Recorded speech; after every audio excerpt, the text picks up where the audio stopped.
Siklus hidup tumbuhan paku. Tumbuhan paku-pakuan atau pakis-pakisan adalah sekelompok tumbuhan dengan pembuluh sejati, tetapi tidak pernah menghasilkan biji untuk reproduksi seksualnya. Penjelasan siklus hidup tumbuhan paku.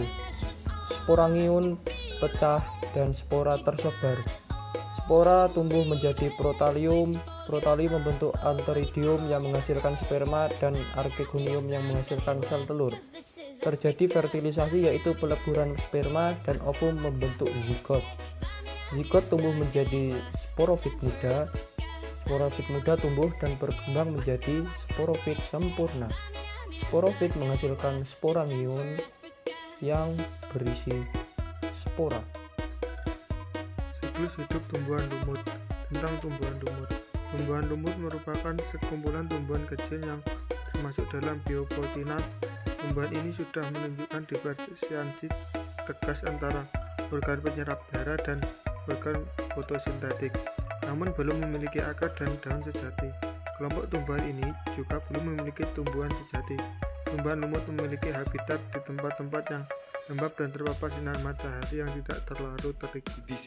Pada tumbuhan lumut, proses reproduksi berlangsung secara seksual dan aseksual melalui proses yang disebut dengan metagenesis. Pada proses ini terjadi pergiliran keturunan antara generasi sporofit 2N dan generasi gametofit N. Ketika ada spora yang jatuh di tempat yang sesuai, maka akan tumbuh menjadi protonema.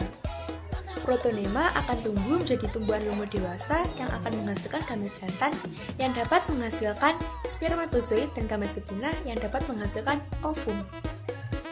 Apabila terjadi fertilisasi yang dibantu dengan air hujan antara spermatozoid dan ovum, akan terbentuklah zigot. Zigot akan segera berkembang menjadi sporogonium atau penghasil spora. Spora yang dihasilkan akan membelah dan keluar dan juga tumbuh menjadi protonema lagi. Biji. Penjelasan. Tumbuhan berbiji akan menghasilkan heterospora yang berupa megaspora dan mikrospora. Mikrospora akan berkembang menjadi mikrogametofit atau gametofit jantan yang berisi serbuk sari. Sedangkan megaspora akan berkembang menjadi megagametofit atau gametofit betina. Pada megaspora atau bakal biji terdapat struktur mikrofil dan kantung serbuk sari atau yang biasa. Kedua elemen ini akan menggantikan fungsi bunga sebagai organ reproduksi betina. Setelah serbuk sari dilepas, maka akan berubah menjadi sperma.